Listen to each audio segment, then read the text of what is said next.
van! You hear it? It is necessary for the recording of sound to convert the sound waves to corresponding changes in light.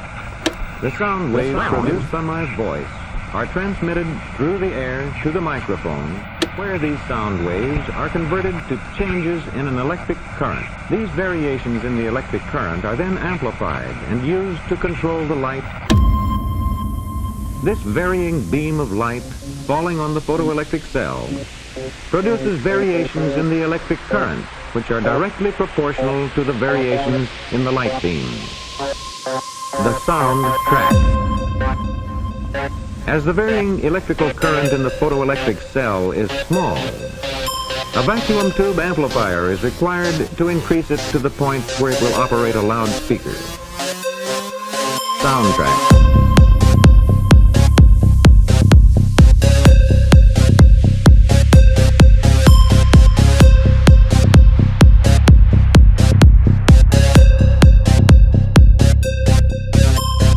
Hey everyone, welcome back to the Occult Rejects. Thank you for tuning in to this week's new episode. Again, I have with me, like I had in the last episode, if you didn't check out the last one, I highly suggest to go back and listen to that before you listen to this. But you can listen to this first or whatever. But again, with me this week, I have been blessed with the elemental wizard himself, Synthetic Psyop. My boy, thank you so much for coming back on again. It's always a pleasure to have you sitting in the passenger seat with me. Thank you. Happy to be here. It's an honor. Yeah.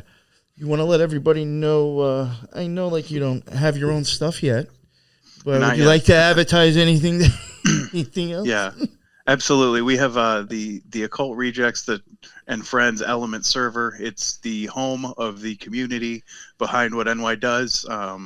Anyone is welcome there. A lot of other podcasts have their own channels, so kind of one-stop shop for people in the orbit of NY Patriot, Occult Rejects, and Friends. Place for all of his fans to get in there and share podcast stuff, share books, schools of magic, things, just whatever interests us. All are welcome, and I hope you check it out. Yeah, probably the show's best content is in that server by other people. This is true. This is true. It is what it is. And, that's why I tell people to join it. It's not for me. It's for everybody else in there that are posting and putting up great stuff for real.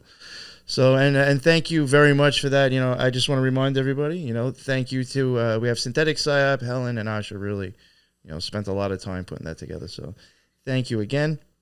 And we also have the man himself, Lee, from Inner Guardians. It's always a pleasure to talk to you. It's a breath of fresh air.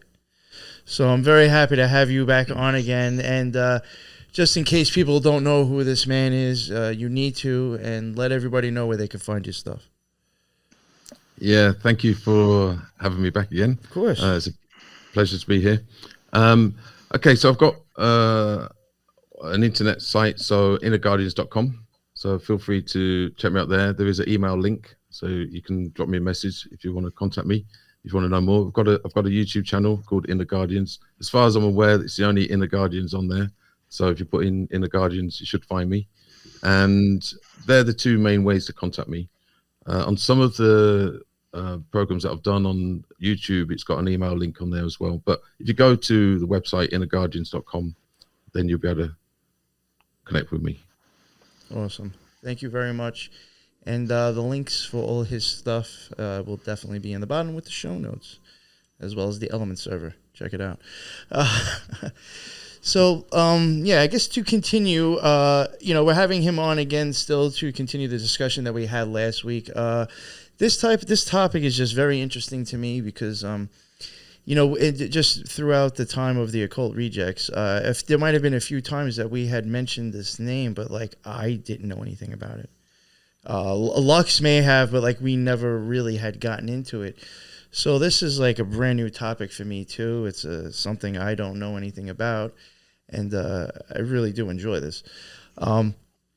So I kind of wanted to. You kind of talked about your experience with getting into his teachings and his ideas.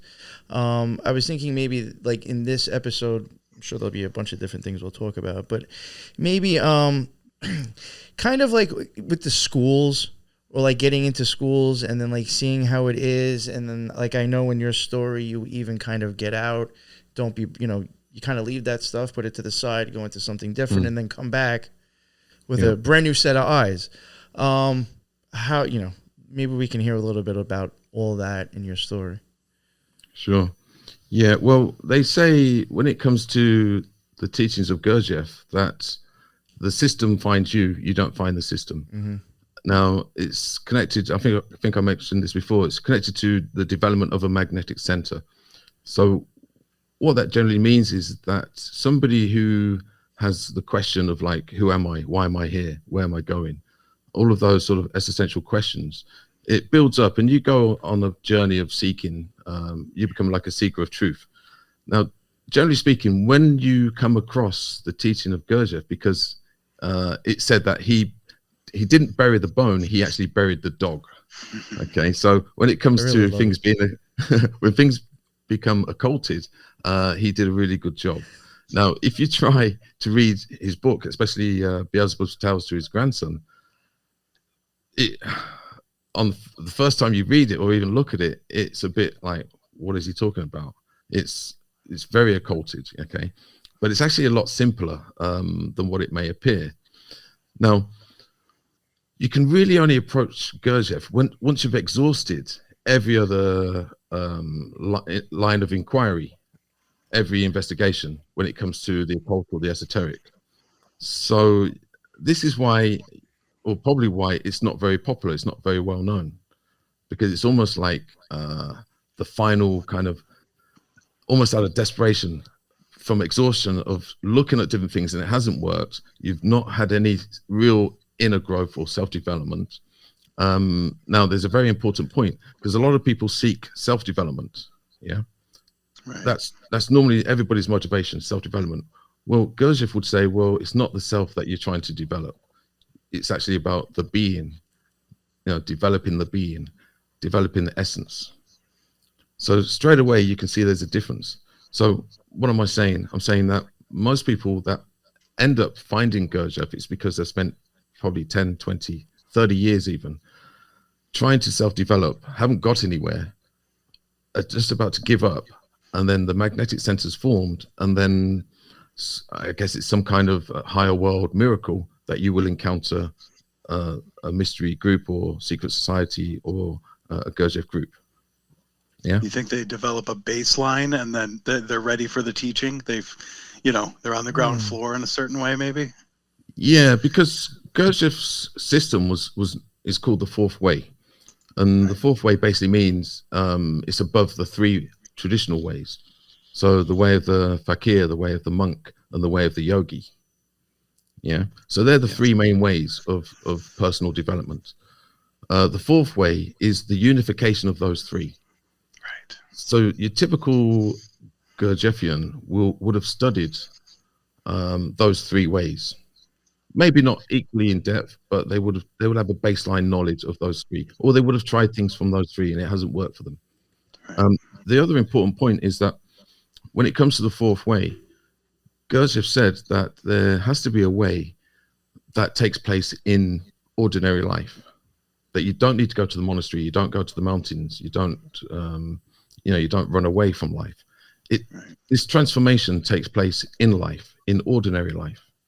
Mm-hmm. And for some people, that can be a bit of a turnoff. And I think it's largely based because we tend to externalize our existence. We seem to think that we're going to find the truth over there. Yeah, or over here, or up that mountain, or in that monastery, or with that ritual. When the truth is that it has to be within. You know, it's an esoteric practice. You know, we are it. We are, and Gurdjieff said that we contain the whole universe within. Right. Oh, I've even said myself multiple times, you know, just for me, like some of the most magical experiences I had, I didn't have to have like the whole altar and all that stuff set up. It was literally me sitting in my chair meditating. Yeah. I didn't need all that woo-woo exorbitant stuff.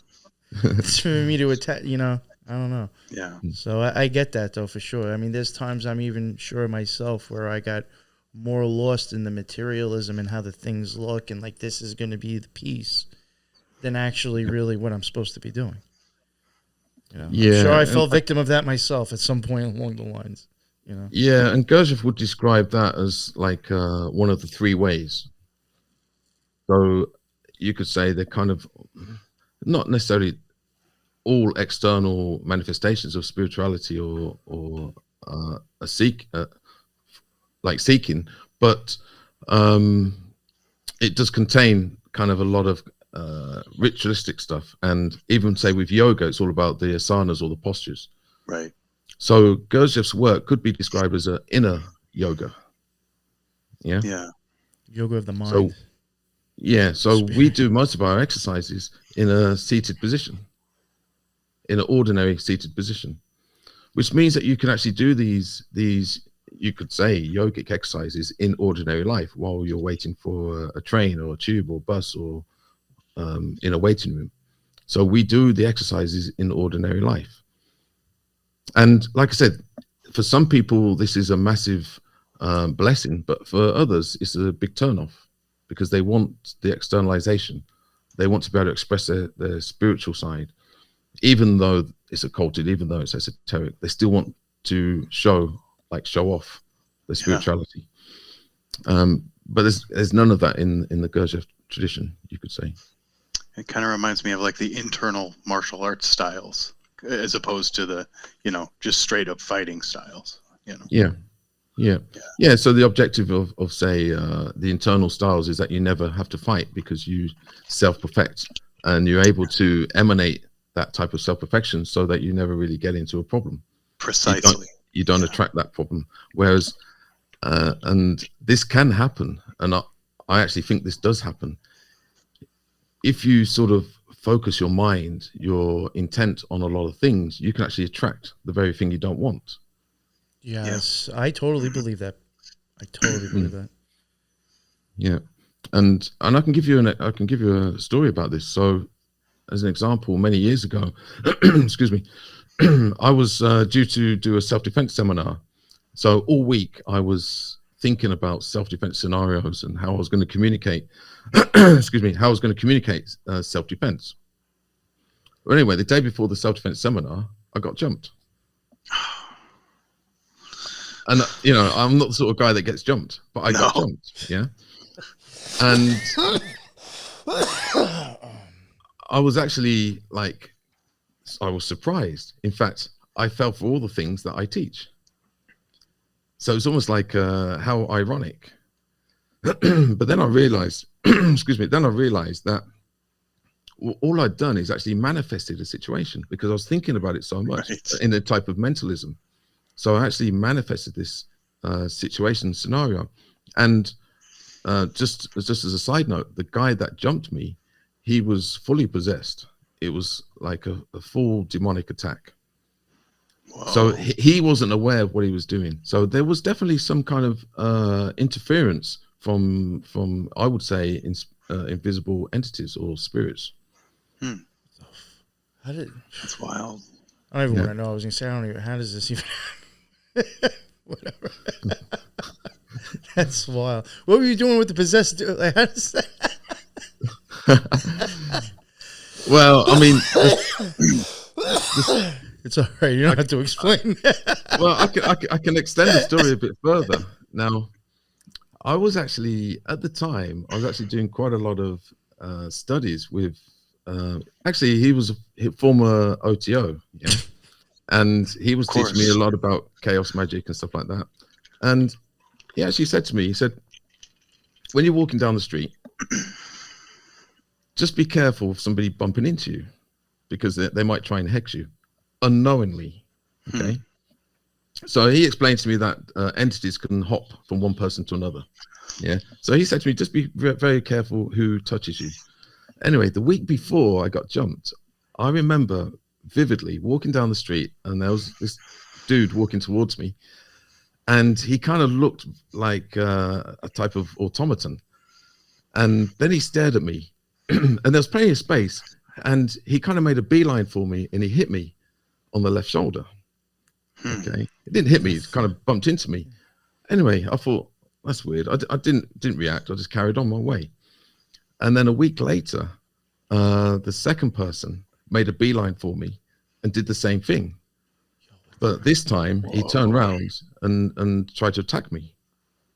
Right. So I actually think I got hexed by the first guy. Yeah. And maybe there was some entity that was able to conspire or orchestrate the second scenario, because this guy that I was doing work with, it was formerly from OTO, he explained to me that this is how it works.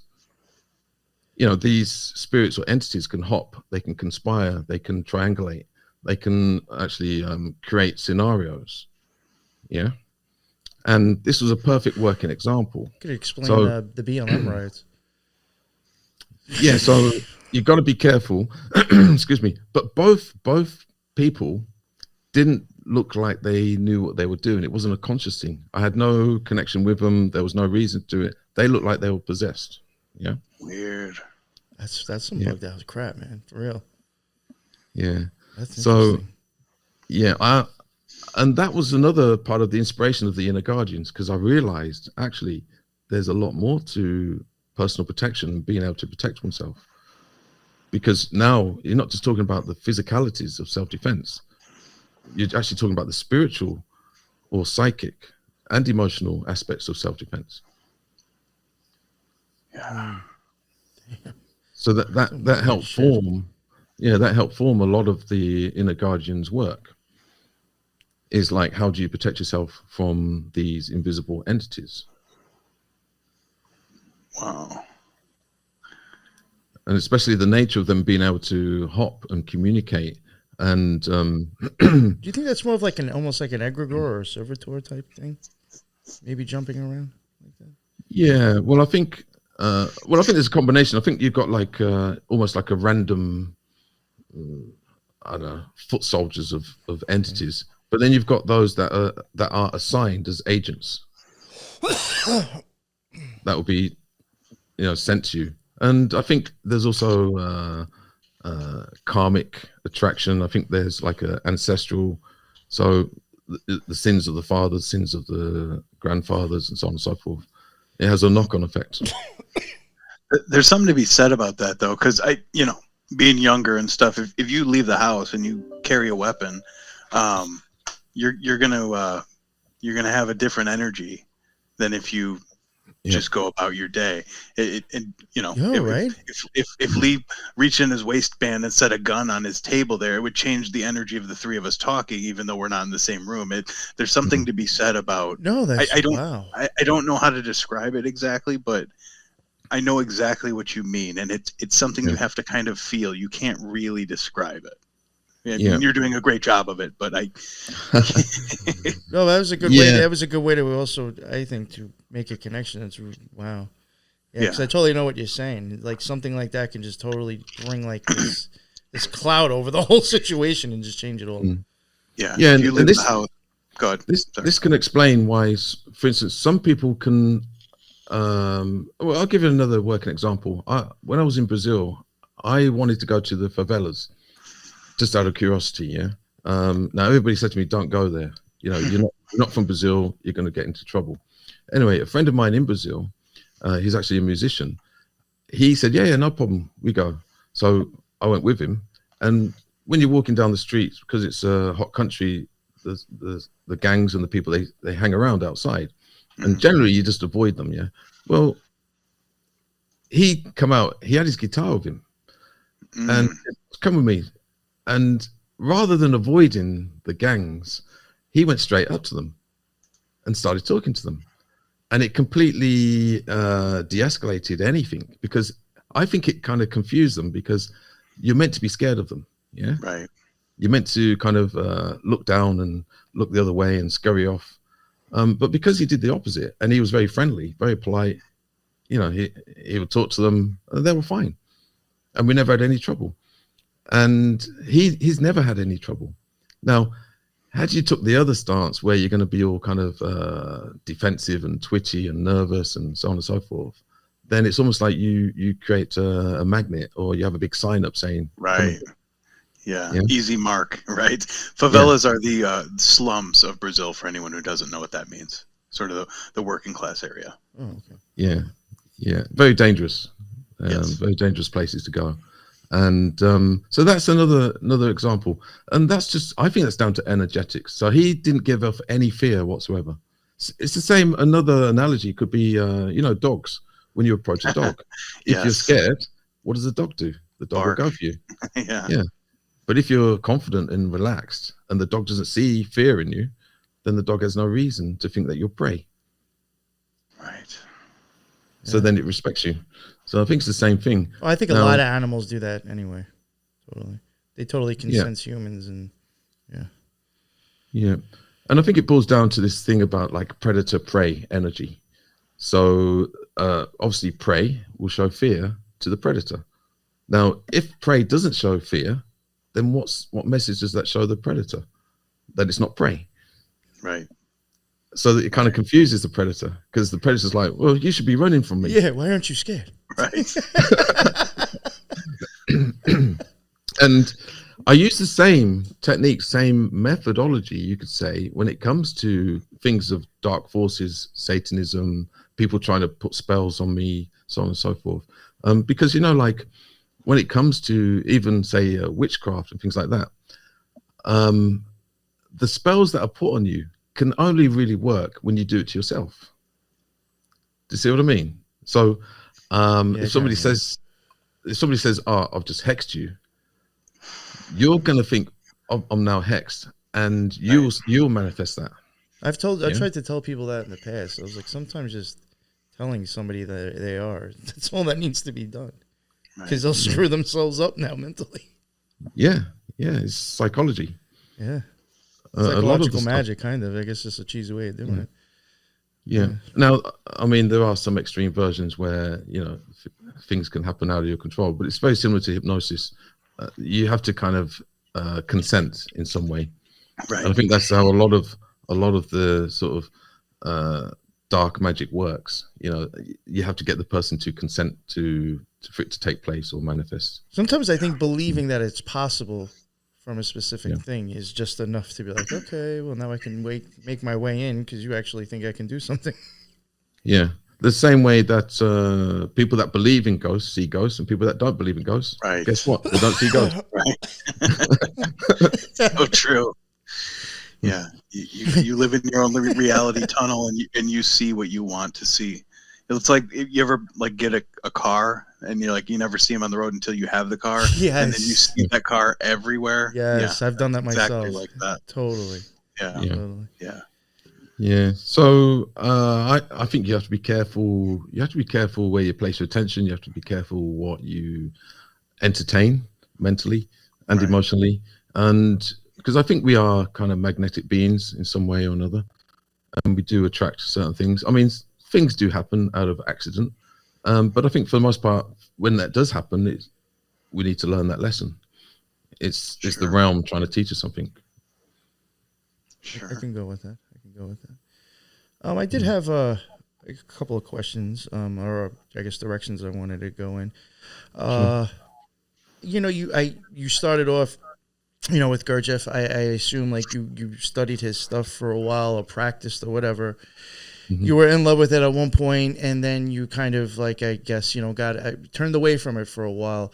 Was it like maybe lack of you felt like no progress? Was it getting stale? Like, what caused you to lose the love at that one point, I guess, to keep practicing? And then after that, if you don't mind, like, what other things, like, I know we spoke about you going to other places. Like, what were other things that you were interested in after that? Yeah, well, whatever you want to, whichever way you want to go with that. Sure, yeah. Part of my magnetic center. So at the age of 12, I got kicked out of school, and I went home, and my mum was angry. She said, what happened? I got kicked out of the French lesson because in England, we learn French as a second language. And I said to my mum, I don't want to learn French. I don't see the point. And she said, well, what language do you want to learn? And this is at the age of 12. And I said, Russian. And to say that in England is a bit strange. Like, why do you want to learn Russian? And I said, I don't know. I just feel like I should learn Russian. So my poor mum, and this is before the internet, she went into town and found this Russian dictionary and brought it back and gave it to me. Excuse me. And I started reading it for a couple of weeks, and Russian's not easy to learn. Right. So I put it to one side, but I didn't know why. There was something in my magnetic center that said learn Russian. So that was a starting point. Anyway, when I've come across the fourth way, which is predominantly a Russian system. Now, Gurdjieff was actually a Greek Armenian, Right. but back then it was under the Soviet Union. So he was not Russian in terms of like Central Russia, but he was part of the Soviet Union. So Armenia was part of the Soviet Union. Now, I know there's lots of accounts of his Russian being not very good and not very well accepted. And in actual fact, the Gurdjieff system is not that popular in Russia because of that.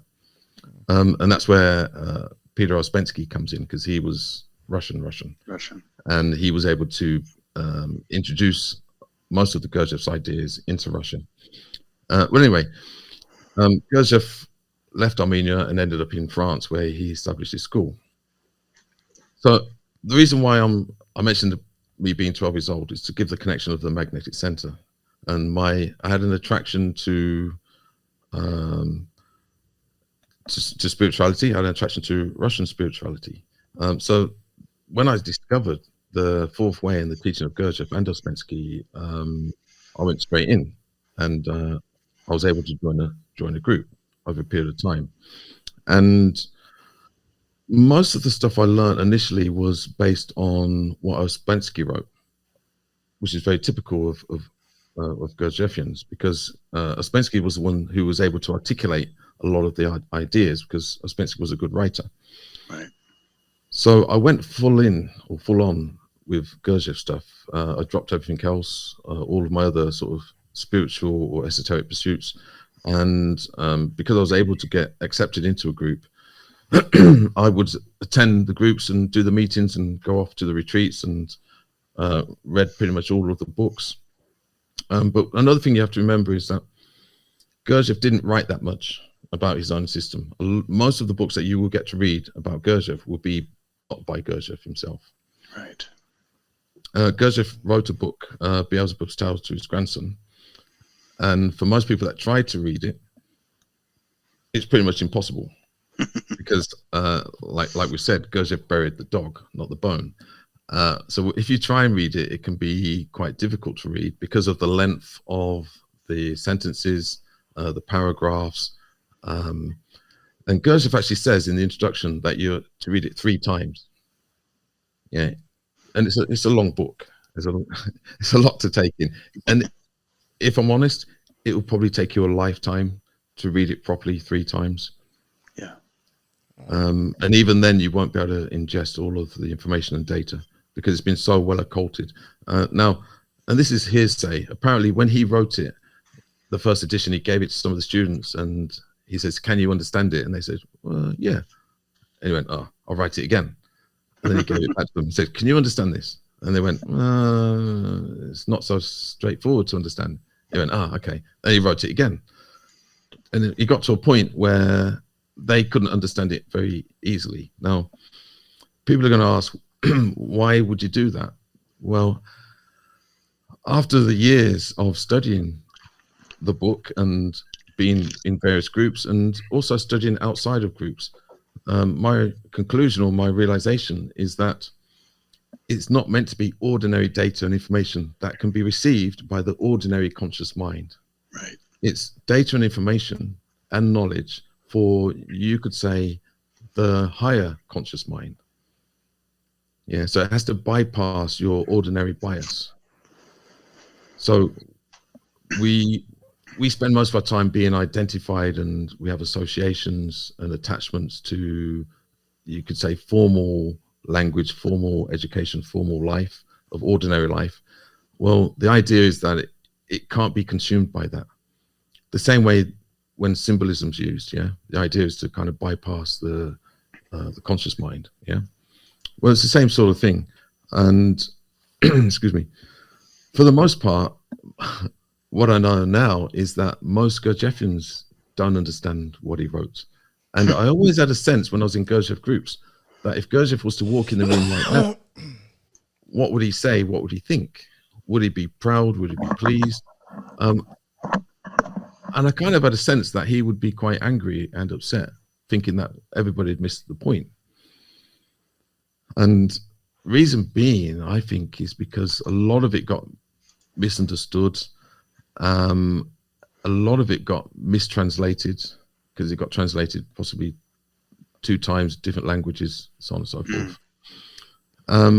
But I think most importantly, one of the reasons why he buried the dog was because that knowledge and data was to be saved, not for then, but for a future time.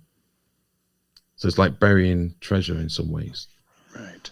And it couldn't be spoiled by maybe certain factions, certain individuals, certain people, so on and so forth. So it got buried. And that is true occultism, you could say. The hiding of knowledge away from the ordinary world. Yeah, it's an alternative way of living, an alternative way of transformation. So I actually think that's what happened. And when I started to move away from Gurdjieff, one of the prime reasons was I started to see a lot of changes taking place, especially with technology and the rate of change with digital technology. And I couldn't see really anything that connected the teachings of Gurdjieff with the future. Okay, so I started to move away and I got into futurism, which is more based on futurism, technology, and things like psionics. So the combination of psychic phenomena with electronics, or using electronic devices, and the integration with spiritualism and technology. Yeah, so I kind of got into that. Now, when I got into that, I actually realized the teaching of Gurdjieff is perfect, because it's literally how to protect and how to develop the inner functions of a human being at such a time that if you used to say the final frontier was the human body, and then the hijacking, the interference was going to take place inside the body. Right. Yeah, with transhumanism. So when I realized that, I was like, wow, actually, the whole Gurdjieff, and I'm talking about the pure Gurdjieff stuff, is perfect. And it was meant for this time. And I'm predicting there's going to be a massive upsurge in people looking into Gurdjieff and the ideas of Gurdjieff. And I think it was always meant to be this way. And even Gurdjieff had a sense that he failed. I think I said this on the last time.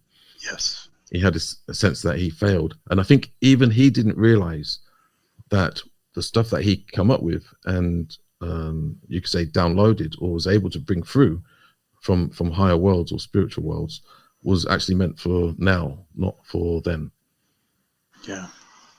Because this is a time like no other time. Yeah. Well, my interest in Russian culture and stuff like that, it led me to Russia. I was actually interested in some communist ideas and socialism, stuff like that at the time. But then I quickly realized that it's not a way to create a harmonious society. There's no future in it, blah, blah, blah. And then I ended up in Cuba. And I got initiated into the mystery school of El Agua, which is Santeria, which is a very unique type of spiritualism, which kind of mixes, you could say, kind of religion, spirituality, spiritual worlds, entities, ancestors. Archetypes. Yeah, it's a form of syncretism. Yeah. Yes. Now, what really interested me when I got into that was actually a system called Spiritism from Allan Kardec, because they actually incorporate Allan Kardec's method of communicating with spirits and spiritual worlds and entities and stuff like that. So I got really into that, and I got to see the good, the bad, and the ugly of that side of things. I got to see people in trance, people being possessed, people having demons taken out of them, exorcisms, all sorts of things. So I got to see it firsthand. And a lot of the kind of spiritual phenomena that maybe people aren't sure about, can people really be possessed? Can people put curses on people? So, but I got to see it firsthand. And yes, it's all possible. Which you believe the part stuff of, you saw was authentic, right? Yeah. Okay. Yeah. And you could say it's one of the building blocks towards inner guardians, because I realized that there has to be a type of way of protecting yourself from the invisible spiritual worlds and the people that play around with these invisible spiritual worlds, people that create thought forms, people that create hexes. And it's not your local Satanist. It's actually, you could say, the social scientists. Yeah. The powers that possibly shouldn't be. Yeah. I'm going to be careful how I say things. Yeah. But I think people will get the gist of what I'm talking about. So you could say, the hidden hand, the maybe deep state, secret services, so on and so forth. Yeah. They definitely dabble in all of this stuff, without a doubt. Oh, yeah. And it's way more prevalent than people realize. I mean, they even admit some of it anyway. People don't even know about it. Yeah. I mean, like, as an example, just our CIA being involved with, like, hemi-syncing and the gateway stuff. I mean, that's playing with magic and that type of to me. Yeah. Yeah. And I think it's way deeper, way darker. Oh, yeah. Stranger Things might be almost like a little bit more truthful than that. Yeah. Anyway, so over a period of time, I had quite a few experiences. I was able to do like spirit readings and stuff like that. I did a few seances, and we were able to communicate with the dead, with ancestors, spiritual entities, and all of those things. So I've seen it all firsthand. Now, I don't promote it. I don't advise people to get involved in it. It was a path that I took, but I did have a sense that I was being protected, and at the same time, I was able to get out of it. Yeah. Okay. But regarding the Alan Kardec stuff, I didn't really have any bad experiences. In fact, I was able to, I think I was able to get clean spirits. I was able to have good downloads or communication. I would have intuition, not just in Alan Kardec's work, but in other esoteric work. Okay, so then I used some of the techniques from Alan Kardec and used it to actually try and make sense of Gurdjieff's work, because I knew something wasn't right. I knew something was missing. I knew that there was some kind of misinterpretation. Things I either they were psyopted, hijacked, possibly everything and all was done to the work of Gurdjieff, and I was able to kind of see through a lot of the stuff that was done, that had been done to the work, and so I was able to see it with a fresh set of eyes, and it came alive. What Gurdjieff really meant about certain things, and how it was essential to have this knowledge for what was to come with regards to transhumanism and the protection of the inner functions, and not only the protection, but actually the development of the inner functions of a human. Wow, yeah. Because the trajectory that we're on, the inner functions of a human are going to be captured. They're going to be completely controlled. We're going to be controlled from the inside out, not the outside in. That's the end goal, and that needs to be protected. And in my opinion, Gurdjieff knew this, and he presented a method, a technique of, you could say, the protection of essence, what is essentially you. Yeah. Do you think some people from back in that time, I even think Crowley may even had an idea that I guess governments and countries were like slowly starting to catch on and weaponize magic as well. Do you ever think like they knew that was kind of coming just from being inside the circle of people who know? You know, or even like, in my opinion, I think Crowley could have like played both sides and possibly, who knows? You know what I'm saying? So like maybe that's, I do think sometimes like he had an idea of like how shitty and crazy it's going to come mentally. Yeah. You know, I do believe Well, from my research, from reading, being in groups, talking to people, also, I don't like to use the word channeling. You could say the downloads that I've received, intuition. I think that there was a lot of crossovers between the esoteric occult groups and secret services and government agencies. In fact, it's common knowledge that a lot of, well, not a lot, there's a few from secret services that actually got into the fourth way to investigate it, and then they started to teach it. But I don't know, like, was it a genuine conversion from secret service to esoteric enlightenment, or were they agents that were sent to corrupt it and give the wrong teaching, steer it off course? Gotcha. I think it's a bit of everything. Well, men of power always like to have, you know, they always like more power. So I think of Nicholas II keeping Rasputin close at hand, and, you know, rock stars involved in the occult practices. So, you know, more power and influence. I would assume governments work exactly the same way. You know, men of power want what? More power, more money. Yeah. So yeah, I would see it that way. Yeah, and there's always this crossover. I always recommend people to Google or to look into like actors, film stars, celebrities, and see how many of them have worked for the spies, secret services. Yes. You'll be surprised, very surprised. And it's either before they become famous. So, for instance, well, if you need a spy, who's going to be the best people to get? Actors. Yeah. They've got a skill set. Yeah. They have, So- you know, they also have reasons. Oh, we're going to go film over there. You know, go into other countries or the States, you know. Yeah, and they're able to change their identity, impersonate. Now, it could take place before they get too famous. It could be a reward for work done, that they become a celebrity and make lots of money. But in some ways, it's a great way to bury the bone. You know, hidden in plain sight as well, because maybe people will say, well, how can they be a spy? You know, they're a film star.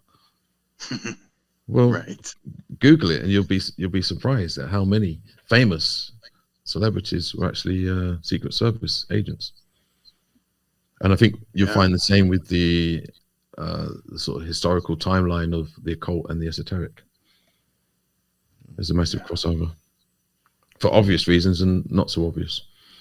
I mean, there were some accusations about Gurdjieff, you know, working for Secret Services on both sides. I can't verify that.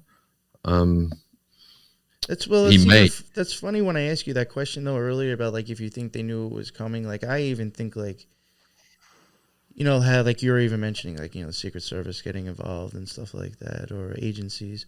I do think that their outlets is through music and movies, just like you know. So I forgot what I was like really trying to get at with that. Sorry, but you know, I think that's a huge part of the influence that they try to use to screw up people mentally. You know, and like again, what you were saying, there's actors. How many actors were, you know, CIA or OSS? Again, like if you think that there's possibly like occultism being weaponized with one of those, you know, 3-letter agencies, is that what they're doing in movies? Is that what they're doing in music? You know? Yeah. Well, I think it's kind of, well, you got the predictive programming aspect as well. You got the shaping of society, molding the future, you know, terraforming or bioforming the minds and the functions of humans. And I think that's always been the case. And I think there's levels of tapping into the people's power to manifest, tapping into people's essence, the creative aspect of humans or humanity. For the most part, it's very difficult for the few to manifest something. It's easier to get the public or the population to manifest it unknowingly, because I generally go with that we are creator beings. We have this maybe peculiar aspect to us, where we're able to manifest things through either visual projection, mentalism, a kind of egregore, an aggregate. I even think that like propaganda is used to get emotions going, to actually create something to happen with that. It's crazy. Yeah, absolutely. You know, as well that may sound, but I really do think like harnessing energy off of people. It's like, well, it goes back to what I was saying about this self-defense thing. You know, because I was thinking about self-defense so much, I got attacked. So is that manifesting? you're like, shit. And if you can get people to think about something, a lot of people to think about something, millions, billions of people to think about something, then there's more of a chance of it manifesting, for sure. Even if it's not what they want or what's good for them. Yeah, I know that's a thing in the United States for war. We later find out it's a psyop, like the Vietnam War, the Gulf of Tonkin, which was a staged false flag attack, Hitler and the Reichstag fire. The governments are very good at doing this to get people in a frenzy for war, and it works every time. You know. Yeah. And I think it's, you know, I think personally, I think we are creator beings. We're made in the image of a creator. We're kind of micro creators. So if you can tap into the population or create a aggregate or egregore of that, it can be created and manifested. Like I said, even if it's against the very people that's creating it, and that's kind of that's the real dark side of it. So, you know, society can be steered in a direction that's not good for the people that are make people want something against their own interests, and governments are great at that. Especially in the last few years. Totally. I think it's almost blatant now. But not to too many other people though, unfortunately. Well, I mean, in some ways, on a positive note, on the positive side, it's almost like the great revelation of the method. I mean, the thing is, if you can't see by now that the occult is used in the structuring or shaping or forming of civilization, then I guess there's no hope. But for those who can see, it's an opportunity. That was one of the things that I kind of like once I took my head out of my ass and started paying attention to someone around the world. Like, you know, other things, just the world around me and not, you know, practicing magic, and put on the TV and like started looking at politics. I was like, yo, this is like total magic being done to the masses.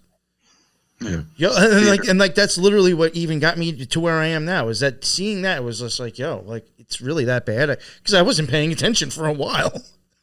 You know, I was just like, what's happened to people? I'm like, these things exist. I've never even heard of this name. Like, I was just like, where was I? And then I was just like, oh, I got to start a podcast or something. I was like, this shit's batshit crazy out there. And it's all magic. Yeah, and you got the, like, psychosomatic, you know, that's very, you have to pay attention to that. So, you know, if you really believe in something, it can become real. You know, you can actually think yourself into some kind of sickness. Yeah. It's very easily done. I had even just questioned that. I don't want to say too much, you know, the censorship or whatever, but even this whole bullshit thing that we've experienced the last few years, I also had wondered how much was that people giving it to themselves. Yeah. I hate to sound that fucking crazy, but because I do think, depending on what kind of person you are and where you're vibing and you're resonating, I think you will make yourself sick, without a doubt. Hypochondria is a real thing. I think there are people that are kind of weak-minded that can do that to themselves. Yeah. Yeah, and or through the help of other stimulations around you. Sure. Or in you previously that you didn't know about also. Yeah. And you got the negative side of the placebo effect. Right. You know, you can actually, you know, it's a thing. You know, it's proven it's a thing. Even science proves that there is a thing called the placebo. So if there is a thing called the placebo effect, it can actually be used for good. It can also be used for bad. Yeah. And I think in the last few years, I think it's fair to say that that has definitely played a part in what's happened, and people are still running with it. Yeah, Yeah. definitely. So you rediscovered Gurdjieff, but with a different maybe toolkit in your belt, a different framework, and a new set of eyes. Where did you take it from there? Well, you could say that a lot of the Gurdjieff groups have been formalized, so it's like a tradition. And the objective is to kind of maintain the status quo as to how Gurdjieff left this realm. It's very similar in a lot of traditions, especially in martial arts. The objective is to make it how it was. Now, I actually saw that civilization is, I wouldn't say progressing, externally it might be, in some direction or another, but you can't hold on to something that is no longer relevant. Yeah. Right. And this is why I used to ask the question to myself when I was sat in Gurdjieff groups: if he walked in the room right now, what would he say? Would he be pleased? Or would he say, why have you not progressed the system? Right. Yeah? I left you with an unfinished system because it was literally left unfinished. Right. There was lots of questions, and because there was questions that weren't answered, others came in to answer the questions, and this is where I think a lot of the system got corrupted. Are Gurdjieff groups maybe more of a cult of personality?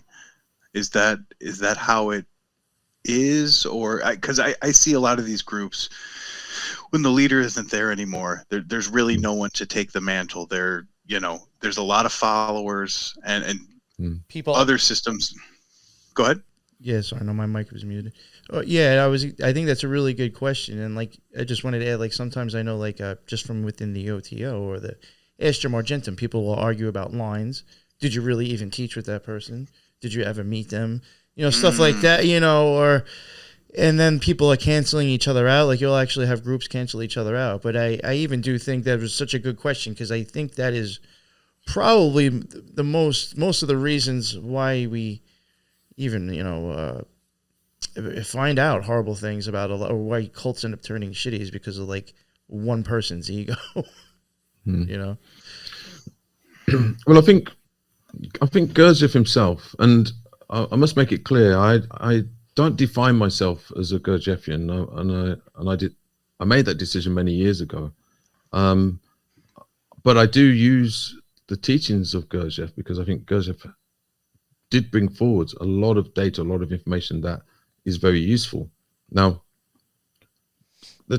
you could say the teaching of Gurdjieff was how to free yourself from a system, from a abnormal external condition, as in society. So he came up with a system of how to free yourself, and not only that, but how to transform yourself and how to ultimately produce a higher being body that can live beyond this kind of 3D realm. Now, because he was able to do that, there was plenty of people out there that wanted to invert it, and did invert it, and used a lot of the knowledge and the teaching in how to control people, how to trap people, whether you call it a matrix or system or whatever you want to call it, how to trap people, and how to destroy the essence, how to destroy a soul, how to prevent the ability to produce a higher being body. So I think a lot of the Gurdjieff teaching was inverted, and I think this is another reason why he kind of had to occult a lot of it, so it didn't fall into the wrong hands. He had to occult it to preserve it and to protect it. And like it said, he buried the dog. But I think the dog wasn't always meant to be buried. I think it was meant to be dug up at some point in history, along with Steiner's work. So if you look at Steiner's work, it's almost like he prophesied what was coming now. Right. Now, the one thing that's very unique about Gurdjieff is that he often spoke about the machine. Now, bearing in mind, this is a long time ago. Now, was he referring to transhumanism? Was he referring to NPCs or that some kind of Terminators were going to come and get us. Well, we don't know, but he said that humans have a propensity to be like machines. So humans have an inbuilt aspect to them that is like a machine, that is very instinctive, that is very kind of survival orientated, and can be programmed very easily. So he would describe a human as something that can be programmed very easily if it's not guarded, if it's left in the wrong hands. Now, straight away you can see the social scientists have got hold of that, and they've almost perfected how to program humans. Right. Yeah. So this was a very important part of Gurdjieff's teaching, that he referred to machines, and that humans are like automatons. Yeah. So you could say that it's almost like how to free yourself from your own machine, like nature. Yeah. How to be truly free. And so now, with the advent of transhumanism and machines taking over and so on and so forth, and this is where I was able to look at Gurdjieff's work again and go, this is what he means. This is what he's talking about. It's not just about the physical external robots and machines, transhumans, terminators. It's actually about humanity itself. Right. Yeah. So you could say with materialism, it's not just the physical realm and the bodies that are being materialized and crystallized. It's actually the essence, the spirit, the minds, the invisible aspects of a human that are going to be mechanized and controlled and programmed. Now, the definition of a machine, it basically means that it can only be programmed by an outside source. Yeah. So Gurdjieff had this big thing about being influenced by external forces. Yeah. It didn't really specify what forces, but he says the vulnerability of being influenced and affected by external forces. Okay. Which insinuates a machine-like behavior. So what Gurdjieff was trying to create was, you could say, a self-initiating human being. You could almost say the difference between a human and a human being. So a human can be machine-like. A human being would be one that has enough essence. Depends on what you want to call it: essence, soul, spirit. Yeah, you could put spirit in there. Yeah. So somebody that has enough essence to be able to self-initiate, to actually have free will. Yeah. So this was very important to Gurdjieff, because he kind of said, well, like, if you're not careful, and this is something that he was very clear about, that nature will bring humans up to a certain point of development. Okay. That level of development will be just enough to support the system on Earth. But to be anything more than that, it would require either a special knowledge, special super efforts, a struggle. There has to be something that can actually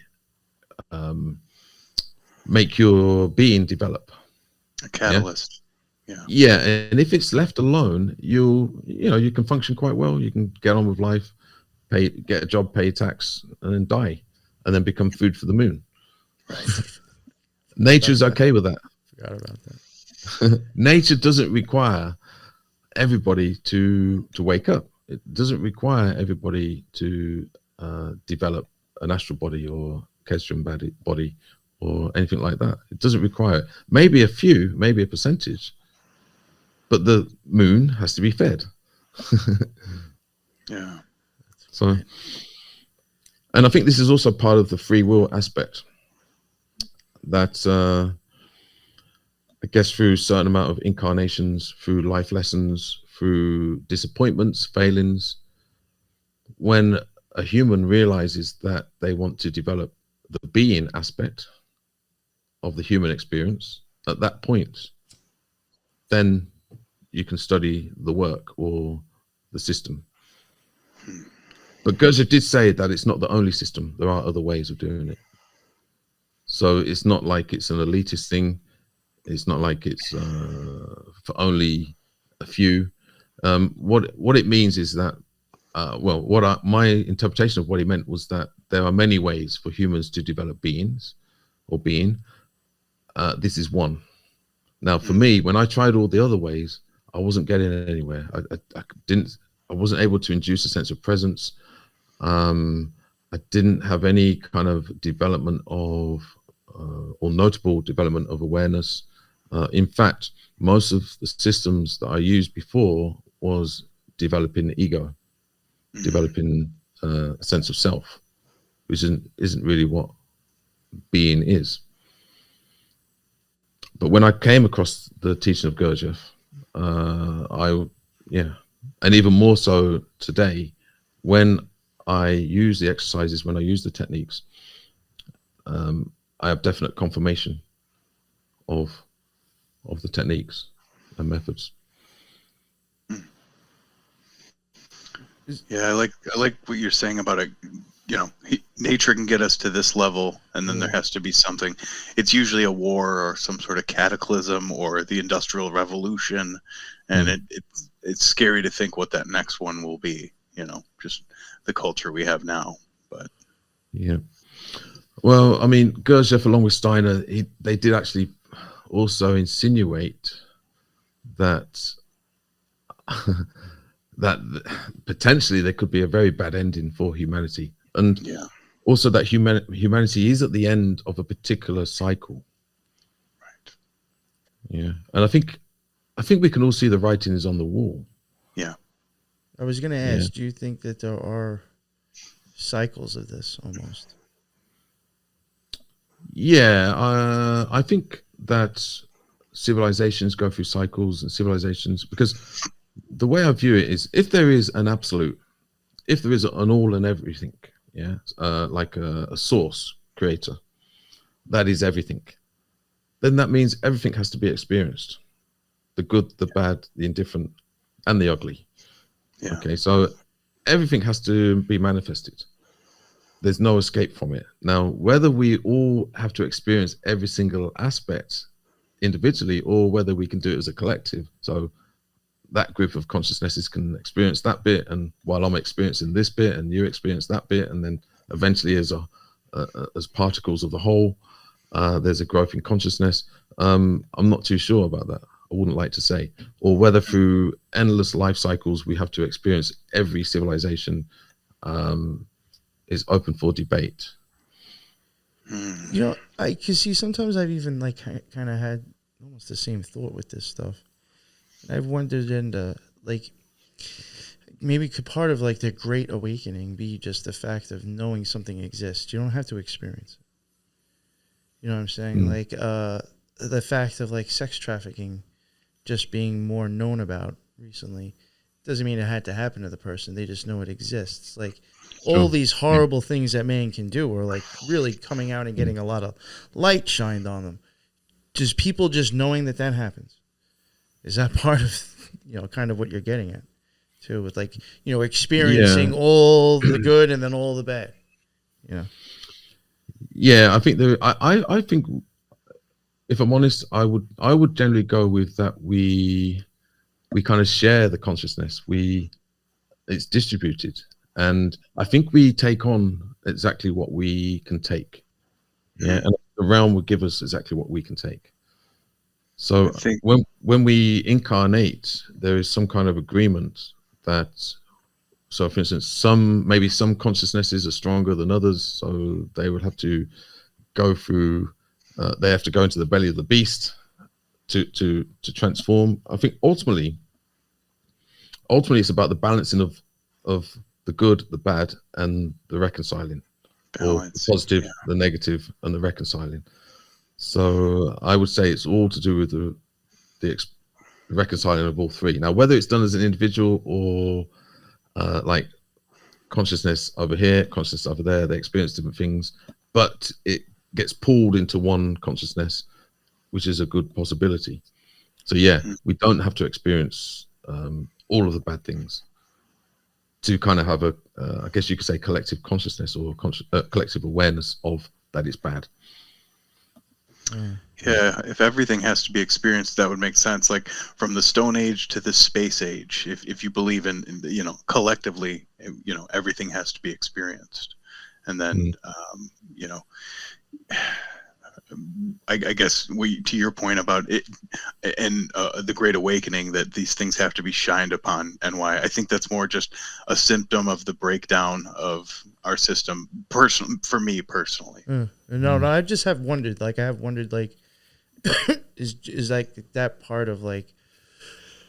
I don't know how to explain it. Like, I don't want to like go back to like the Bible, or, like kind of like revealing, like, you know what I'm saying? Like, this is just part of that ending of the cycle is, the revelations is people just knowing it exists. I don't know. And believing it. Yeah. I mean, I tend to think we live in some kind of consciousness factory, right? So there's production of consciousness, awareness, which is connected to experience. And by being here, you could say there's a spectrum of consciousness from being completely awake to being totally asleep. Now, Gurdjieff did say that when somebody is present, when somebody is awake, they cannot sin. So all sin and all bad things take place in sleep, waking sleep. Right. Yeah. So if you imagine Gurdjieff was around during World War I, World War II, revolutions, so on and so forth. As a teacher, everybody used to pester him, like, what's happening with the war? What's going to happen? Gurdjieff was actually very blasé about it. He had no answers. He says, well, you got these sleeping people over here, these sleeping people over there. They're going to kill each other. What can you do? Sleeping people will kill each other. What can you do? I've often thought that's what The Walking Dead's about. Yeah. And so the other thing is as well, like there was never a sense of utopia with Gurdjieff's work. It's almost like there is no utopia. This is just a particular realm. In fact, he said this is one place lower. There's one place lower than the worst place in creation. So it's away from the lowest part. Yeah. So that gives you an idea of what he thought of this place. But at the same time, so when you start to do the work, you start to not see like good and evil. You tend to see forces. So like a denying force. So when we set an aim, anything that goes against that aim is the denying force. So if my aim is to develop a soul, anything that prevents me from developing a soul is denying force. Okay, now I can go, oh, there's a denying force, I need to hide and run away, or I can use that denying force as friction and heat and a catalyst for the development of my soul.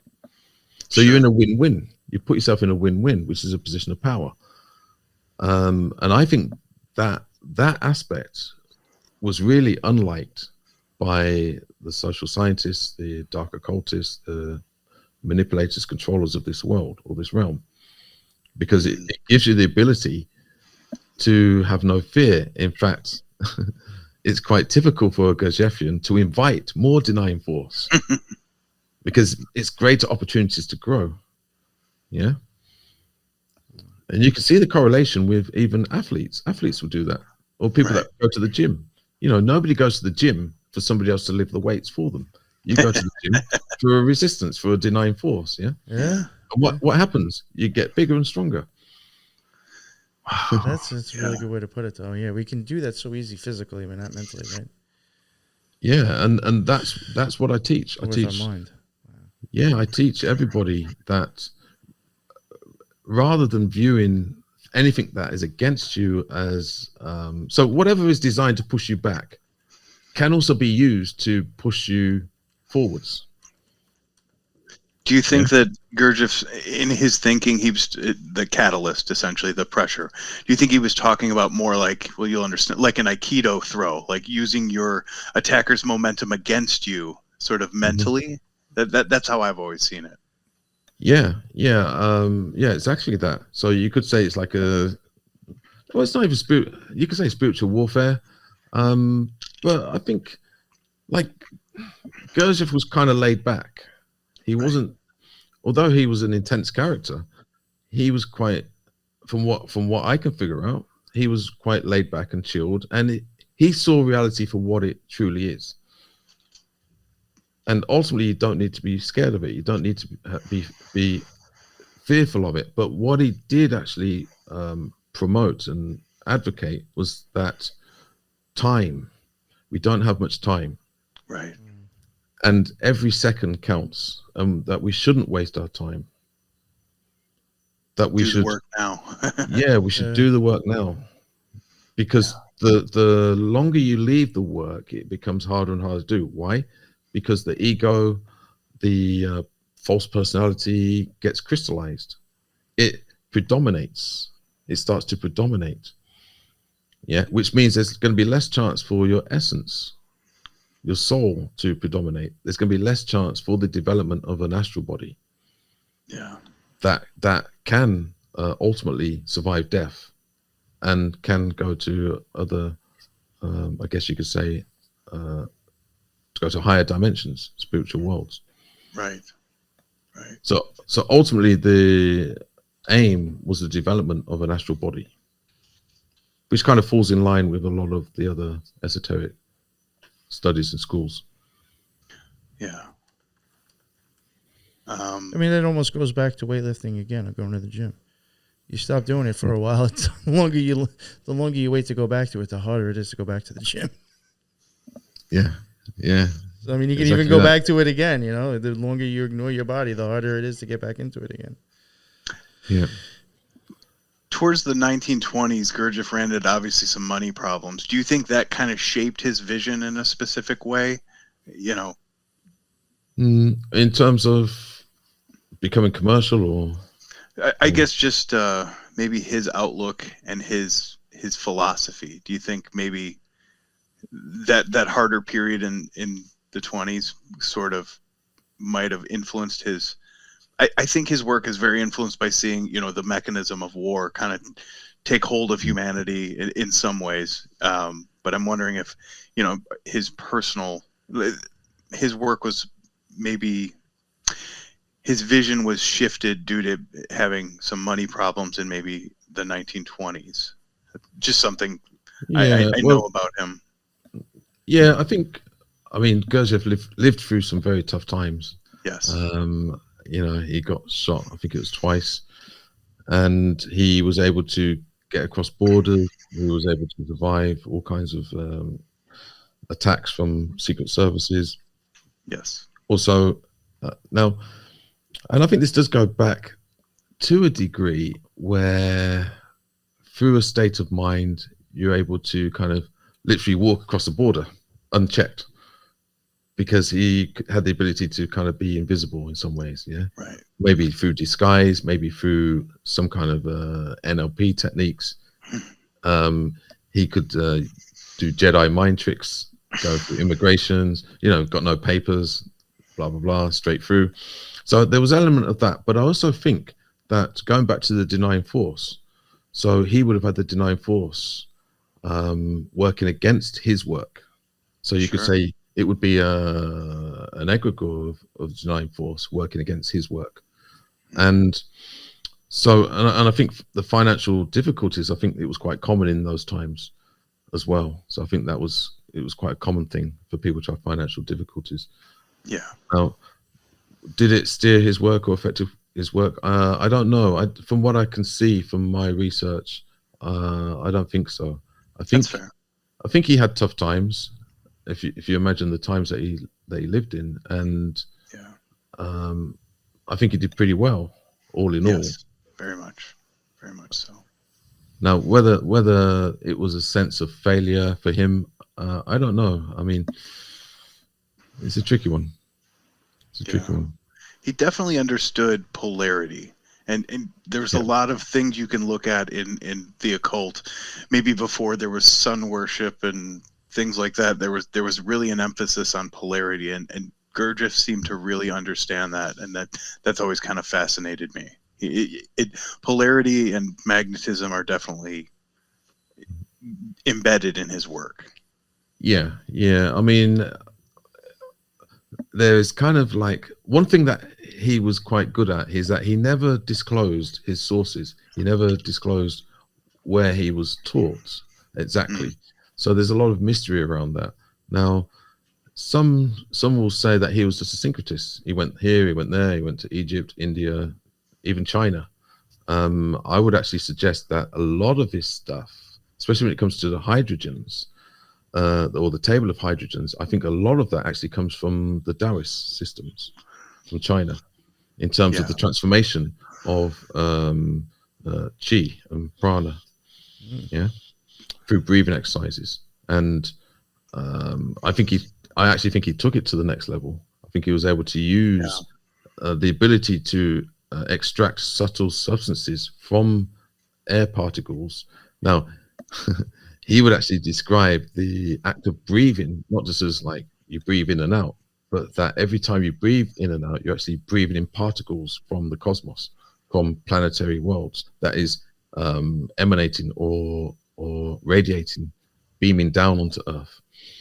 He also described humans as the sensitive nerve endings of this realm, and we're here to receive this data, this information from the cosmos, and transform it into the Earth.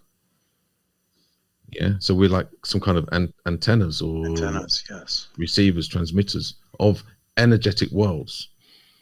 So he was very clear about that. Yeah, he was very clear about that, and a lot of the stuff is played down, but he was very kind of not abstract, but very spiritual in terms of shape shifting. There's lots of accounts of him shape shifting, to his students. So a lot of that gets kind of pushed aside, and I think it's kind of maybe a lot of Gurdjieff groups trying to clean it all up. But there was a lot of occultism. There was a lot of kind of telepathy, astral projection, astral bodies communicating separately from bodies, and stuff like that. But a lot of it's not really talked about, which I find quite interesting. I'm actually more interested in that side of things. I would be too, of course. Yeah, occult is sort of a dirty word in the schools of Gurdjieff, yet he was definitely an occultist, participated in spirit rapping and seances and things like that. Yeah. But I think the word occult back then, well, even now it has kind of connotations, but I think back then, I think mainly possibly because of Theosophy. He wasn't a particular fan of Madame Blavatsky. Now, but once again, he was very good at concealing his sources. Now, I think it's because he didn't want kind of bias or connotations. His aim was to develop objective reason. So this is why he changed a lot of words. Yeah, so in his system, they changed a lot of words. So they don't use the word God. They use the word absolute. Because when you say to somebody God, straight away you think of maybe an old man with a grey beard sitting on the whatever, because there's too much bias. There's too much, it's too much bias that's been given to us through indoctrination. So he worked very hard to get rid of that, because what he was looking for was to develop objective reason. And the closer you get to the absolute, the more objective and more reasonable one becomes. The further away you get, then the more subjective and the more unreasonable one becomes, which would explain why this group of people are trying to kill the other group of people for very petty reasons. It could be solved very easily, very simply. Yeah, there's something to be said. There is a bit of iconoclasm in his work where soul and God and words like this that are somewhat tainted by religion. He did change a lot of that and have different views, which I think is a breath of fresh air, you know. Yeah, and along with Rudolf Steiner, there are some reports where people would say, well, where are your masters? Where are your teachers? Are you connected to the Great White Brotherhood? You know, who are the masters of you? And they were quite vague, okay, especially Gurdjieff. He was very vague, but there are some references to him making a point about his current master, yeah. But the reference is kind of made, or the insinuation is that it's non-physical, so he's getting some kind of direct channel or some direct connection. Download. Yeah. I think we all know what that feels like. Sorry, go ahead. Yeah, and my through the work I've done with even spiritism, various other things, and going back into Gurdjieff, you have to ask the question: is it enough just to receive the knowledge from Gurdjieff? What was Gurdjieff trying to convince anybody of something? Was he trying to install knowledge about this, that, and the other? Or was his aim to teach people how to channel the knowledge directly for themselves? Yeah. So there's a massive difference. Yeah. And I think it's the latter. I think Gurdjieff's objective wasn't to become a teacher where everybody had to go to for answers. He was teaching people how to answer those questions for themselves. Yeah. Big difference. So you get direct access. You could say it's a type of mysticism, a direct access to the source, to the absolute, which, guess what? Those that want to control us are going to be against that. Because even right now, in this day and age, they want everybody to go to the authority, to go to the experts, to go to science, to go to professors, government, politicians. Yeah. Trust the science. Yeah. You think he was trying to get people to experience higher realities, or for themselves? Yeah. Yes, exactly. Which is the ultimate freedom. Right. Ultimate freedom. Very well put. Yeah. There's also accounts of him getting very angry because, especially towards the end. And, you know, I mentioned that he had a sense, well, there's some talk that he had a sense that he failed. I think the way I've translated that situation or that scenario, that his sense of failing wasn't necessarily in the system, but it was more in that the people that he produced wouldn't leave him. They kept going back to him. They were clinging on to him right to the bitter end, when all he wanted was for them to figure it out and to go out into the world and help everybody else to figure it out for themselves. Yeah. Wow. And even the Gurdjieff groups of today, they still have this kind of like, you have to come to us, you have to come to the elders, you have to do what, it's about control. But I must just add in that I'm not advocating that everybody kind of takes Gurdjieff's work and butcher it. I'm not particularly saying that. What I'm saying is that you have to be aware that there is a control mechanism in place within the work of Gurdjieff, which I don't think Gurdjieff wanted. I think that's why he was upset, and that's why he had a sense of failing.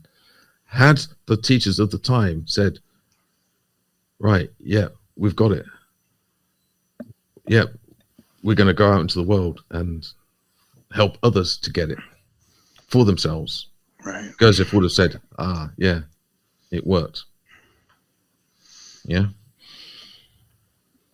You think it's Gurdjieff saw man as an incomplete work.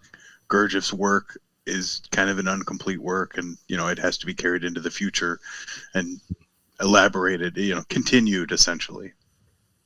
Yeah, and the main reason being is because if this is a consciousness machine that we're in, consciousness factory mechanism, then by definition, consciousness has to be like, especially self-consciousness has to be self-obtained.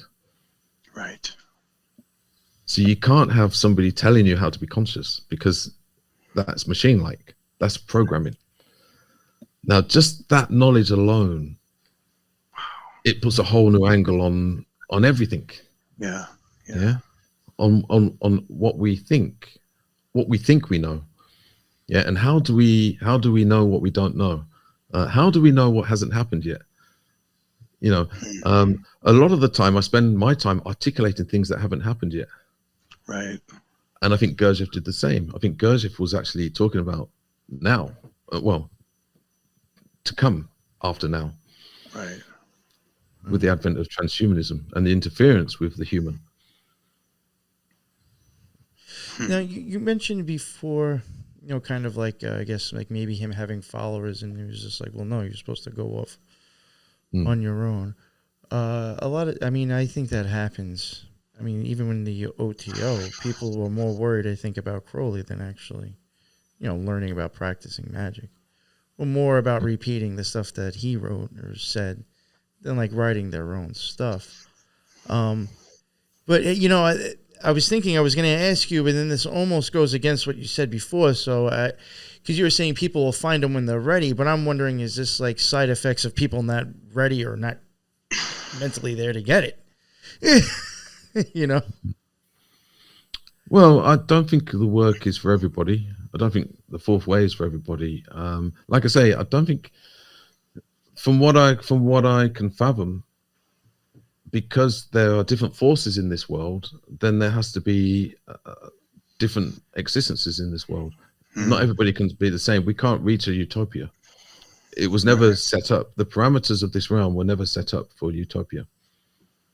See, but then again, I guess this is my outlook on my experience. I guess like if you know, maybe it will come to you if you're looking for it. But then again, unfortunately, I think I ended up in a spot that was co-opted. Like you're saying, there can be times when things are co-opted. And then maybe that's when stuff goes wrong, actually. You know, maybe that's when you start getting idolizers instead of people really knowing what their work is and moving forward. You know, who knows? Yeah. I mean, but is this people or is it forces? Yeah. See, from the Steiner perspective, he would suggest that it's just forces. There's forces into this realm. Those forces will influence and affect people because they're programmable. Remember, the definition of a machine is something that is programmable from an external influence or force. Right. Yeah. Now, if you got too many people that are programmable, guess what? Someone's going to program them using a force. Now, this is where I think the real dark occultism comes in, is when you've got those that want to control populations will tap into that force that they know how to harness and use that force as a programmer. Because think about it, nobody knocks on your door and punches a keypad and you're programmed. So how is it done? It's done through propaganda, influence. Yeah. Now you could actually measure. If you had a device, you could measure that as an energy, as a force, a programming force.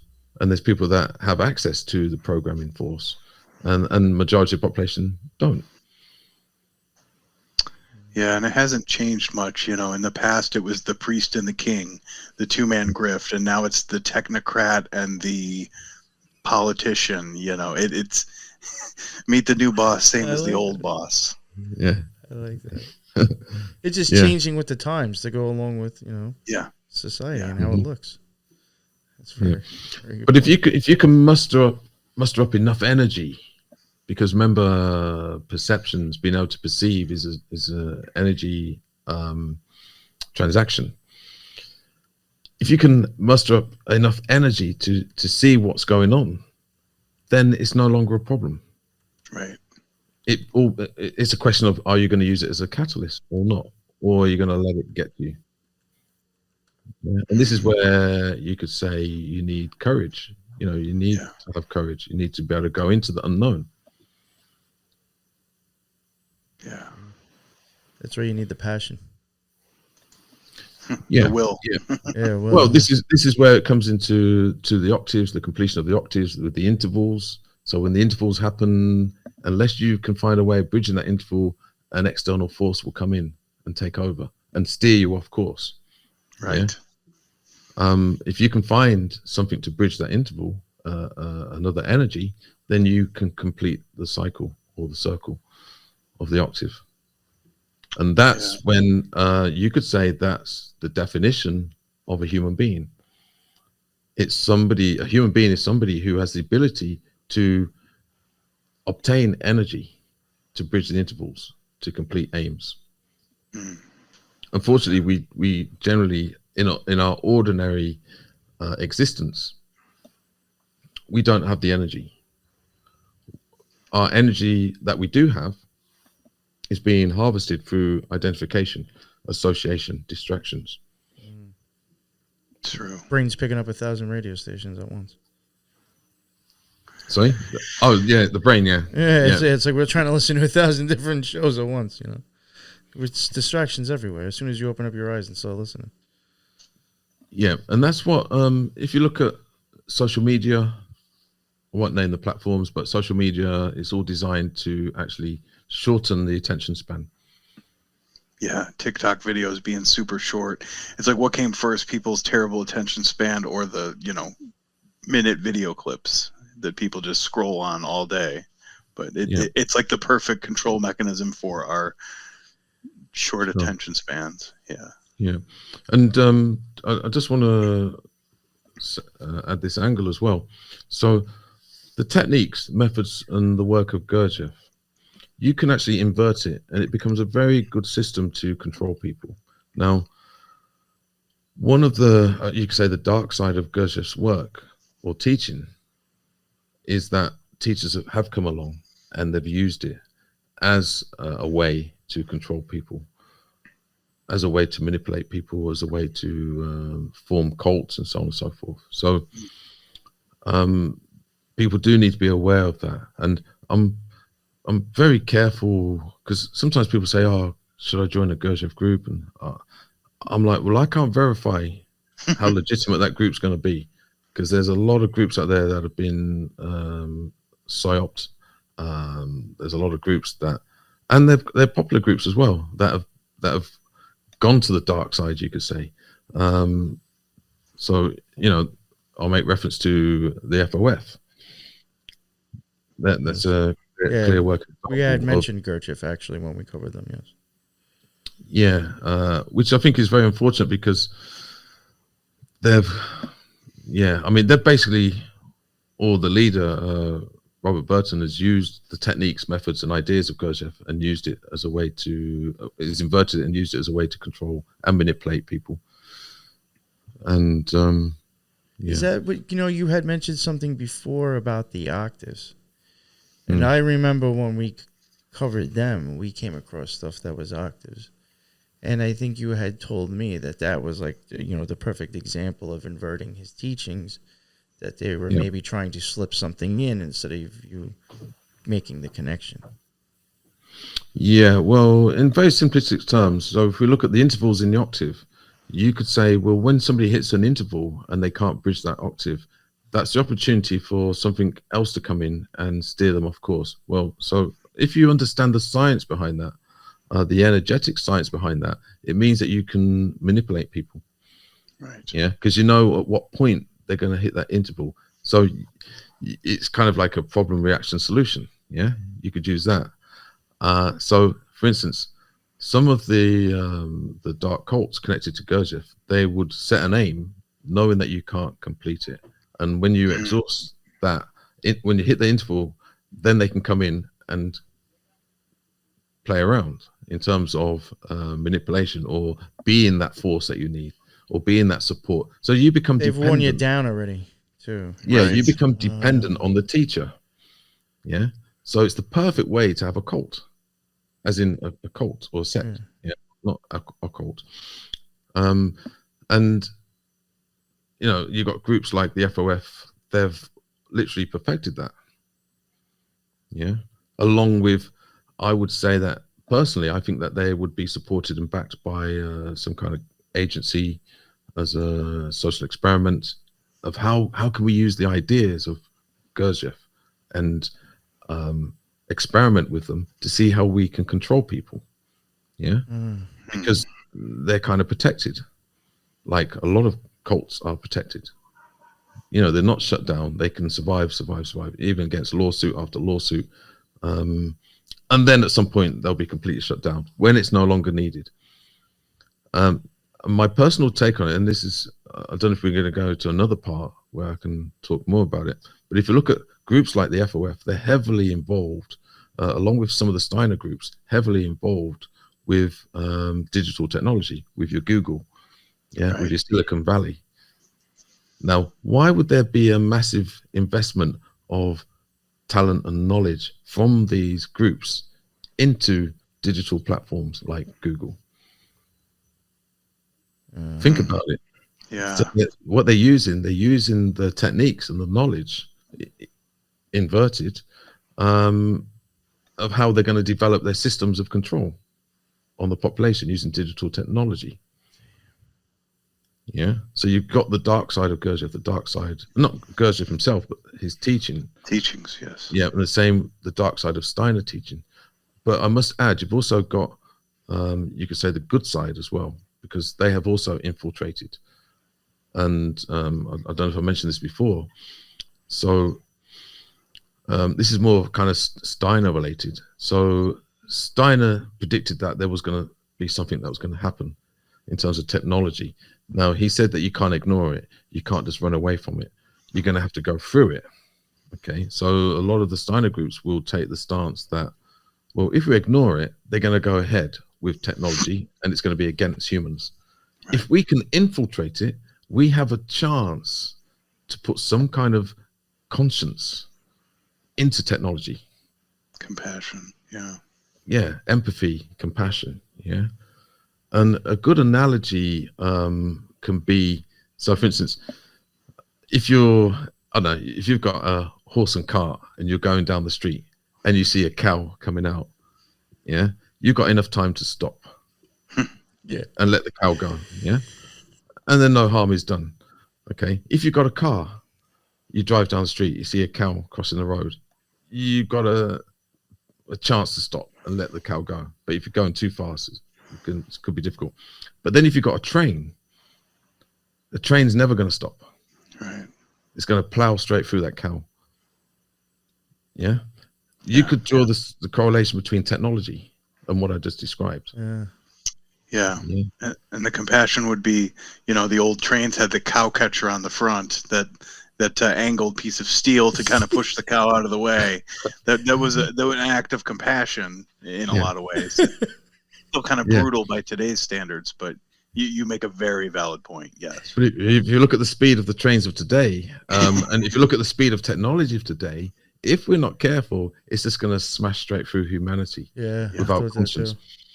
So right here, right now, there is a war taking place between those who are trying to make technology devoid of empathy and compassion, and those esoteric groups, you could probably describe them as right-hand path groups that have infiltrated Silicon Valley, Google, so on and so forth, to build conscience, empathy, compassion into technology.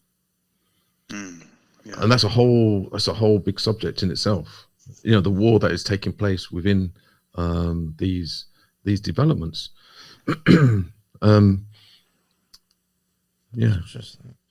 Something I want to just ask you real quick, and not to get it, because we are kind of already an hour and a half in.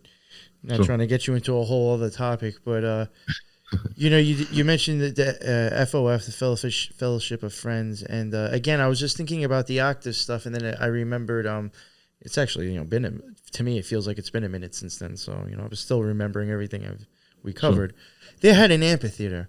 Do you think the music there that they had was purely entertainment, or do you think like even in that there might have been like something to do with the music and sounds or programming at all? I think everything there is to do with programming. Now, they put a lot of emphasis on impressions. Yeah, so the ability to feed upon impressions. Yeah.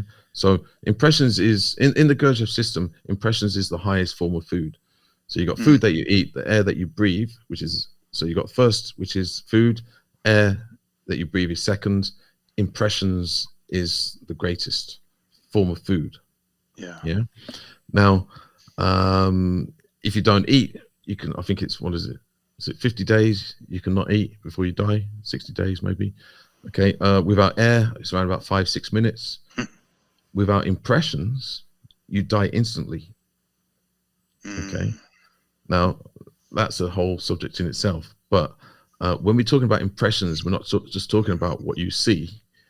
It's about existence in the realm. So we have impressions from sound, sense, touch, visual. Everything is an impression. Yeah. And we're in a food chain of impressions. Yeah. So we are consuming, you could say we are consuming the realm in many ways.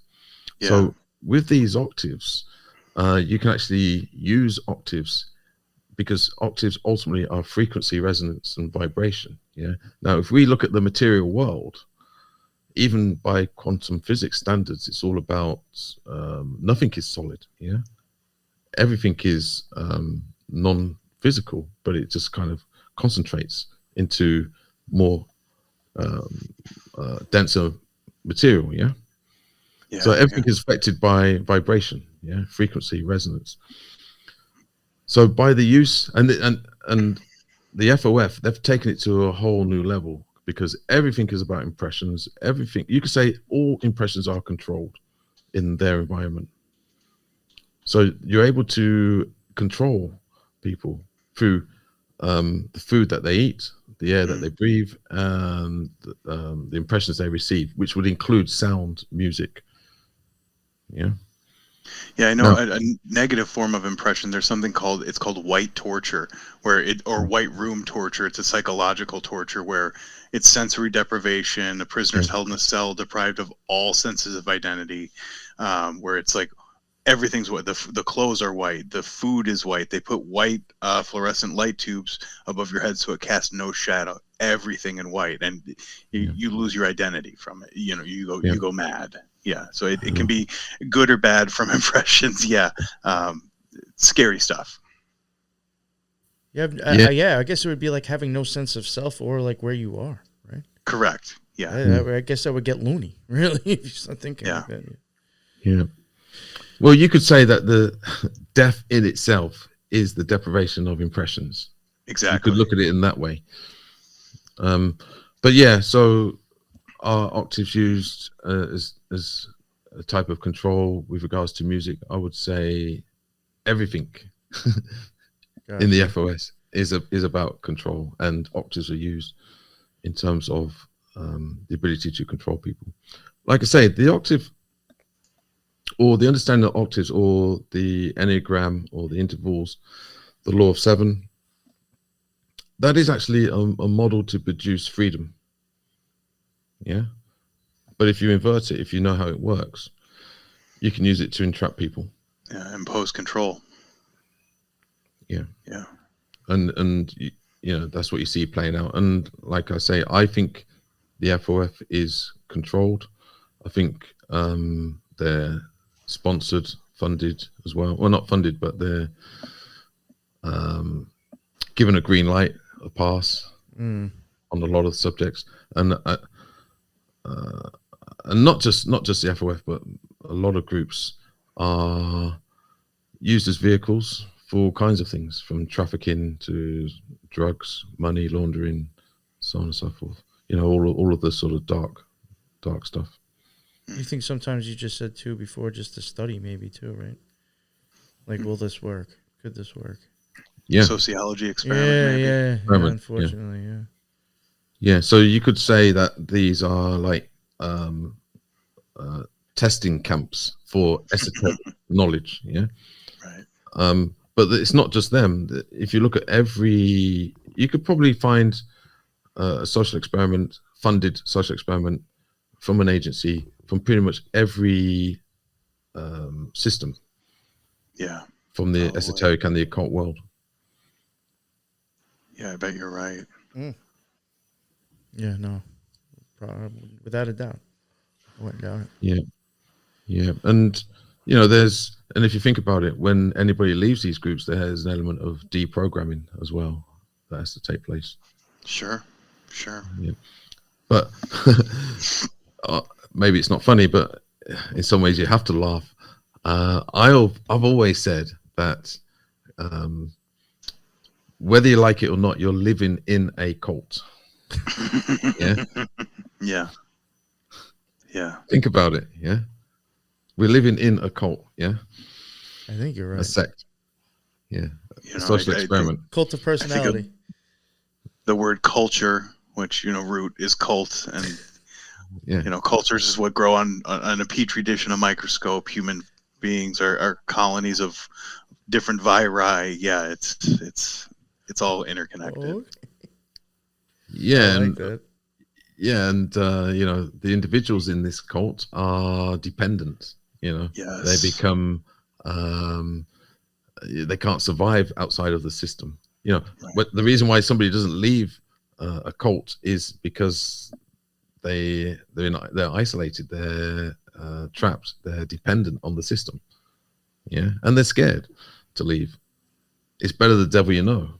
Than when you don't. Absolutely. Yeah, and the way I view it is that, and I had a sense of this when I was young, probably 15, 16, when I was kind of entering into the world. I kind of looked around and I thought, is this some kind of like cult? Because people were doing, all I could see is people doing ridiculous things that didn't make any sense. Which is actually another trait. I think it was Ouspensky that spoke a lot about this, about his childhood. He said that when he looked at the world, nothing made sense. The world was full of absolute absurdity. Yeah. And I think this goes back to this essence thing. I think all children, and I'm sure we can all say at some point growing up, we looked around and thought, this is like an asylum. It goes against my essence. Yeah, but you have to conform. You have to get on. You have to get a job. You have to get education, pay your rent, whatever. Get a mortgage, buy a car, and then I do think feed the beast. I even do think that's why sometimes the symbol of a child is used for different. Because I think even at some point, even when you have a childish mind, you actually realize how screwed up things are. And then, like you said, I guess like maybe through the development of the ego, you start to justify it, and then this is how it all makes sense now. But I even think as a child, if we were to go back and think about maybe certain things, I'm sure there was times when we were even like questioning reality, like this is nuts. Yeah. Yeah, and in modern, I guess, psychology, they call it coping mechanisms. Yeah, so a child develops coping mechanisms, and a child has the ability to normalize trauma. Yeah, and I think this is where I guess the dark occult world, the Satanists, then this is where child abuse comes in, child trauma, the fracturing of children, or the destruction of essence in some ways. Yeah, that's a whole other subject. Yeah, for sure. Yeah, for sure. I think we're all sort of lunatics in a pretty big asylum, and really the only way out is to become very masterful slaves. And unfortunately, we can't. We're all codependent on this sick society we unfortunately have to live in, and self-mastery, or I call it being a masterful slave, is really our only option for sanity sometimes. Yeah, well, this is one of the reasons what drew me to the teaching of Gurdjieff was that he had a very good vocabulary of describing like the realm situation. So even like the abnormal external conditions. Okay, so when you hear that, your essence will hear that. So the abnormal external conditions. Okay. When somebody hears that, it's almost like it gives the essence like, so it's not the essence that's abnormal. It's the external world. Yeah. The essence is pure. The essence is true. The essence is normal. Yeah. Gurdjieff would often, he would use the term ordinary. So you have ordinary and normal. He said, when you reach the teaching or the work of Gurdjieff, your aim is to become normal. Because most people are living ordinarily or below normal. Normal means human being. It doesn't mean some kind of spiritual angel or whatever. Yeah? It just means a human being. He says humanity is ordinary and below. Right. When you wake up, you become normal. It's very true. I like that. Most people are asleep. Yeah. Most people are just asleep. Very well said. I think I'll, if you don't mind, Lee, I think maybe we'll just wrap it up here. Sure. I have already thought of having you on for other topics already. So, no. So I mean, besides if we even come back and touch on FOF or not, I plan on having you on again anyway for another topic. So, you'll be back on regardless. But that was a great talk, and I would like to in the future, if you're, even just kick around some your theories or ideas about some of that stuff. That's cool with me too when it comes to, the FOF or whatever. Be careful what you ask for. Yeah, I never get invited to dinner parties. Never. Well, it's good if they're not inviting you to the ones there, I guess, right? So, thank you so much for coming on, and Synthetic Psyop, thank you so much for coming on here and covering the show. That was awesome. That was your show. This one. Well, thank you. It was a lot of fun. I will say that one thing I did is if you go to the YouTube channel for Inner Guardians, what I did is I just scrolled to the bottom and started there and worked my way up. You'll learn something. It's very internal. You'll examine yourself. Lee does some amazing work. I would highly recommend, put that on in the background when you're at work, or if you got a long car ride. It will definitely teach you something, and you will examine yourself from it. He's got some great stuff. That's great. Thank you. Thank you. And Lee, would you like to let everybody know again real quick where they could find your stuff? Yeah, the most direct and quickest way is to go to innerguardians.com. So that's innerguardians.com. There's an email link there. You can click on that and it will take you straight through to myself. So that's the best way to contact. Of course, we've got the YouTube channel. You feel free to browse, as Synthetic just mentioned. And thank you for that. Yes, that's great. And also, I do run dojos, online dojos, and that's where we explore, we get to practice and experiment a lot of the exercises and methods, not just from Gurdjieff, but from other aspects.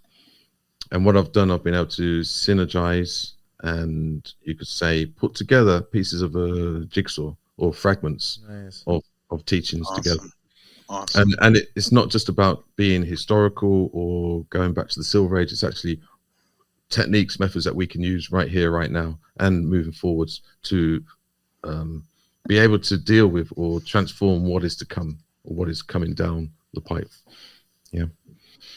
Thank you. Thank you very much for coming on these last two shows. I thought that was amazing stuff. Very well presented. Just it was really amazing just for me. I mean, this show right here, I was just like sitting here like, wow, just listening the whole time. It was wow. Thank you. It's just great to even just hear other people's insights and experiences. And this was something that I knew nothing about, so this was all new for me, and it was very interesting. And I appreciate the experience. All the links are in the bottom for his stuff. The Element link, it's in the bottom. Check it out. All right. I'm going to send Synthetic after you. We're going to turn him into an egregore, and he's going to come mentally torture you. with white, the white torture. It's probably racist to even say white torture. Yeah, right. Thanks. The YouTube's going down now. Thanks. Yeah. But I had a great time. Again, thank you for all the listeners for checking this episode out. If you missed the first one, I highly suggest to go back, check that out. If you haven't heard his show on my show, the NY Patriot, check that out as well. Thank you all for listening. I had a great time, and thank you again, gentlemen. And until the next one, everybody be well. Later.